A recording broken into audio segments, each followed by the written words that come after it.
ప్రభుత్వం గాయ గత్తర చేస్తుంది. కొంటున్నాం అని చెప్పి సెంటర్లు ఓపెన్ చేసి కొబ్బరికాయలు కొట్టిపోతున్నారు, కానీ కొంటలే.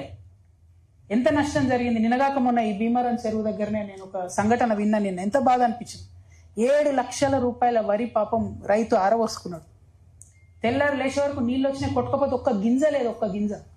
ఆయన దుఃఖం ఎవరికి చెప్పుకోవాలి చెప్పు? ఎవరు కొనాలి? కొనక లేట్ అయినందుకే కదా ఈ నష్టం జరిగింది. వెంటనే కొంట అయిపోతుండే, పోనీ అగ్గొక వాళ్ళు ఎక్కడ నమ్ముకున్నా అయిపోతుండే. సో దుఃఖం మామూలుగా లేదు, చాలా దారుణంగా ఉంది. ప్రెస్ మిత్రులు నేను కోరేది ఏంటంటే దయచేసి ఎండగట్టండి. అధికారం ఎవరికి కూడా శాశ్వతం కాదు. శాశ్వతం అనుకున్న వాళ్ళనే ఇవాళ ప్రజలు ఇంట్లో కూర్చోబెట్టారు. కాబట్టి అధికారం ఎవరికి కూడా శాశ్వతం కాదు. దయచేసి ఎండగట్టండి. చాలా ఘోరమైన దుఃఖంలో ఉన్నారు రైతులు. ప్రత్యేకించి పంట నష్టం మొంతా తుఫాన్ వచ్చిన తర్వాత ఖమ్మం, వరంగల్ అనేక తెలంగాణ జిల్లాల్లో నష్టం జరిగితే ముఖ్యమంత్రి గారు మొక్కుబడిగా రివ్యూ చేసి 10,000 ఇస్తామన్నారు. ఇంతవరకు అన్ని చోట్లకైతే రాలే. అదేవిధంగా పత్తి తడిచిపోయింది ఘోరంగా. సీసీఐ అయితే ఇంతవరకు కొంటలేదు. పైగా కొత్త నిబంధనలు. రోజు 7 క్వింటాలే కొంటాం ఎకరానికి అని ఒక నిబంధన. తేమ శాతం 12 లోపల ఉండాలని. ఇంత వాన పడ్డాక 12% లోపల ఎట్లుంటుంది తేమ శాతం? క్వశ్చనే లేదు. నిన్న నర్సంపేట పోతే అక్కడ పత్తి రైతులంతా కూడా తీవ్రమైన బాధలో ఉన్నారు. దయచేసి ఈ అంశాలపైన ప్రభుత్వం సీరియస్ గా దృష్టి పెట్టాలని చెప్పి నేను కోరుతా ఉన్నా. అయితే ఈ పంట నష్టం చూద్దామని చెప్పి మేము వర్ధన్నపేట టేక్లగూడెం పోతే అక్కడ కాంగ్రెస్ నాయకులు వచ్చి రైతులను బెదిరిస్తారట. మీరు జాగృతిలో వస్తే మీరు వాళ్ళకి పంట నష్టం సంగతి చూపిస్తే మీకు పంట నష్టం ఇప్పుడు రాసినామా తీసేస్తామంటారట. ఏం మీ అయ్య జాగిరా తీసేయడానికి? ఎట్లా తీసేస్తారు? మీరు బెదిరిస్తే భయపట్టోళ్ళు ఎవరైనా ఉన్నారా అనుకుంటున్నారా? ఇప్పటికే కనీసం ప్రతి ఒక్క పొలాన్ని చూసి రాసుకుంటలేరు అని చెప్పి నెత్తినోరు మొత్తుకుంటున్నారు. అగ్రికల్చర్ ఎక్స్టెన్షన్ ఆఫీసర్లను పెట్టుకున్నది ఎందుకోసం? 5,000 ఎకరాలకు ఒక ఆఫీసర్ ఉంటే ఇటువంటి విపత్తులు వచ్చినప్పుడు రైతులకు లాభం జరుగుతుందని పెట్టుకున్నాం. ఇవాళ వాళ్ళు పని చేయకుండా ఎమ్మెల్యేలు బెదిరించడం ఏంది? ఇది కరెక్టా? వరంగల్ లాంటి జిల్లాలో మనం చూస్తూ ఊరుకోవచ్చా? దయచేసి ఆలోచించాలి. బరాబర్ చూస్తాం అవసరమైతే పంటలు పోయి. మీరు ఇయ్యాల్సిందే పంట నష్టం. అదేవిధంగా ఇక మన వరంగల్ ఈస్ట్ వెస్ట్ సంగతి మీకు తెలిసిందే. నిన్నగాక మొన్న వరదలు వచ్చినాయి. చాలా దారుణమైన పరిస్థితి. మేము కూడా పోయి చూసి వచ్చినాం. అక్కడ ముఖ్యమంత్రి గారు వచ్చిపోయి కూడా 15 రోజులైంది. ఇంతవరకు ₹1 అంటే ₹1 కూడా ఇవ్వలేదు.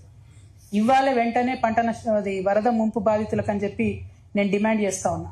మరి వరద ఎందుకు వచ్చిందని చెప్పి బాగా లోతుగా ఆలోచన చేస్తే వరంగల్ని స్మార్ట్ సిటీ చేయాలనుకున్నాం. తెలంగాణ రాగానే 900 కోట్ల రూపాయలు వచ్చినాయి 10 ఏళ్లలో.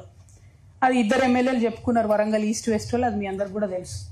అయితే 200 కోట్లు భద్రకాళి చెరువులో పోసి అభివృద్ధి చేసినామని పాత ప్రభుత్వం చెప్పింది. ఇప్పుడు వచ్చిన కొత్త ప్రభుత్వం లేలే మీరు 200 కోట్లు ఆ చెరువులు ఎట్లా పోస్తారు, మేము ఇంకో 300 కోట్లు వస్తామని వాళ్ళు ఇంకో 300 కోట్లు పోసి మత్తడి దగ్గొట్టేసారు. గేట్లు పెట్టలేదు. 6 నెలల నుంచి అందరూ అడుగుతుంటే గేట్లు పెడతాం అనుకుంటే టైంపాస్ చేసారు. ఆ గేట్లు పెట్టలేదు కాబట్టి వాళ్ళు వచ్చిన వరదతోని మొత్తం కూడా కంప్లీట్ గా వాటర్ అంతా పోయి మరి ఎక్కడి నుంచి మత్తడి ధ్వంసం చేయడంతో గేట్లు పెట్టడం మర్చిపోతే అలంకార్ నాలా మీదుగా పెద్దమ్మ గడ్డ, కాకతీయ కాలనీ ఫేజ్ 1, 2 2 మునిగినాయి. మళ్ళీ అలంకార్ జంక్షన్ నుండి ములుగు జంక్షన్ వరకు వరద నీరుతో నిండింది కాబట్టి చరిత్రలో మొదటిసారి హన్మకొండ వరంగల్ మధ్యలో రాకపోకలకు అంతరాయం ఏర్పడ్డది. ఎందువల్ల? ఈ ప్రభుత్వం చేసినటువంటి నిర్వాహకం వల్ల. ఆ తర్వాత ఆ రోడ్డు, ఆ భద్రకాళి చెరువు రోడ్డు వెనుకకు దంతే హన్మకొండ నీరుకి తట్టి ఎన్నాడు కూడా మునిగనటువంటి రామన్నపేట లాంటి ప్రాంతాలు కూడా మునిగిపోయినాయి. రాయ్పుర, కుమార్పల్లి ఇట్లాంటి ప్రాంతాలన్నీ కూడా మునిగిపోయినాయి. అవొక పక్క భద్రకాళి చెరువులో జరిగినటువంటి అన్యాయం. దాదాపు వీళ్ళు 200 కోట్లు, వాళ్ళు 300 కోట్లు, 500 కోట్లు మొత్తం కూడా వరదలు కొట్టుకుపోయాయి. అసంపూర్తిగా ఉన్నటువంటి పనులు ఆనాడు బీఆర్ఎస్ గవర్నమెంట్ లో స్ట్రాటజిక్ నాలా డెవలప్మెంట్ ప్లాన్స్ అని చేసిండ్రు. వాటిని మొత్తం అసంపూర్తిగా పెట్టారు. ఎక్కడెక్కడి నుంచి? పోతన నగర్ బైపాస్ రోడ్ వద్ద నాలా పనులు ఆలస్యం చేయడం వల్ల ఈ 12 మోరీల నుండి పోతన రోడ్ మీదకి భద్రకాళిలో కలపాల్సినటువంటి పనులు ఆగిపోవడంతో ఆ నీళ్ళన్నీ కూడా నాలాలలో నిండిపోయి అసంపూర్తిగా ఉన్నాయి.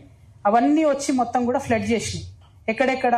Pothana Nagar, bypass road, Raghunath colony ఇవన్నీ కూడా ముంపుకు గురైనాయి. ఎందుకు ఈ మాట చెప్తా ఉన్నామంటే 900 కోట్లు వచ్చింది.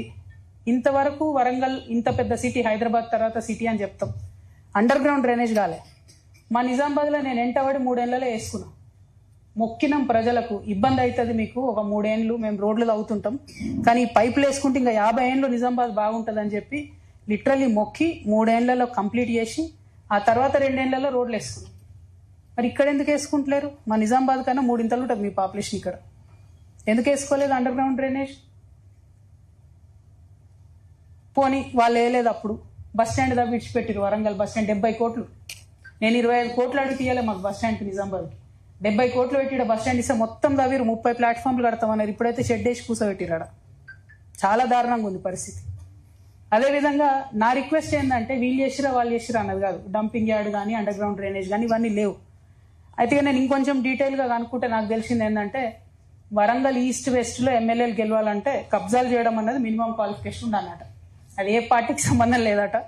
నేను మాత్రం ఫ్యూచర్లో మా జాగృతి నాయకులకు చెప్తా ఉన్నా, మీరు అట్లాంటి కల్తీ కల్చర్కి పోకుండా మంచి నాయకత్వంతో ప్రజా సమస్యల మీద పోరాటం చేయండి. రాజకీయాన్ని మారుద్దాం ఈ రాష్ట్రంలో. కబ్జాలు చేసే వాళ్ళే ఎమ్మెల్యేలు అవుతారు అనేటటువంటి ఒక అపోహను తీసేసి కబ్జాలు చేసినటువంటి వాళ్ళని కూడా మంచిగా వాళ్ళని ప్రజల ముందు ఎండగట్టేటటువంటి నాయకత్వం రావాలని చెప్పి నేను మనస్ఫూర్తిగా కోరుకుంటా ఉన్నాను. ఈ కబ్జాల వల్ల వచ్చినటువంటి 900 కోట్లు స్మార్ట్ సిటీ కోసం పెట్టకపోవడం వల్ల తెలంగాణలో 2వ అతిపెద్ద నగరమైనటువంటి వరంగల్కు అండర్ గ్రౌండ్ డ్రైనేజ్ లేదు. దీనివల్ల ప్రజల ఆరోగ్యానికి ముప్పు అనేటటువంటి విషయాన్ని ప్రజలందరికీ కూడా తెలియజేస్తా ఉన్నాను. ఇక కాకతీయ యూనివర్సిటీకి పోయినాం. ఆ యూనివర్సిటీలో 1100 మంది ఆడపిల్లలు ఇంజనీరింగ్ కాలేజ్లో చదువుతా ఉన్నారు. ఇంతవరకు హాస్టల్ లేదు. నేను మళ్ళీ నాదే ఎగ్జాంపుల్ చెప్తా. ఎందుకంటే నేను చెప్పిన నేను నిజామాబాద్ దాటనియలే. అక్కడ కూడా నేను అడిగిన నువ్వు నిధులు ఇవ్వలే, అయినా నేను ఊరుకోలే. బిహెచ్ఎల్ని మాట్లాడి రిక్వెస్ట్ చేసి కార్పొరేట్ సోషల్ రెస్పాన్సిబిలిటీ కింద 7 కోట్ల రూపాయలు తెచ్చుకొని మా పాలిటెక్నిక్ హాస్టల్లో ఆడపిల్లలకు హాస్టల్ లేకపోతే కట్టించుకున్నాను. ఉస్మానియా యూనివర్సిటీలో అప్పుడు రవీంద్ర యాదవ్ గారు అని వీసీ ఉండే. ఆయన ఉన్నప్పుడు ఆడపిల్లలకు హాస్టల్ లేదంటే సింగరేణిని బతిమలాడు ఉస్మానియా యూనివర్సిటీ కూడా నేను డబ్బులు ఇప్పించాను. నాకు నిజంగా తెలియదు కాకతీయ యూనివర్సిటీలో ఇంతవరకు హాస్టల్ లేదు ఆడపిల్లలు. కానీ ఖచ్చితంగా ఎవరి కాలైనా పట్టుకొని డబ్బులు ఇప్పిస్తుంది ఏదో ఒక కార్పొరేట్ సోషల్ రెస్పాన్సిబిలిటీ కింద. నిజంగా సిగ్గు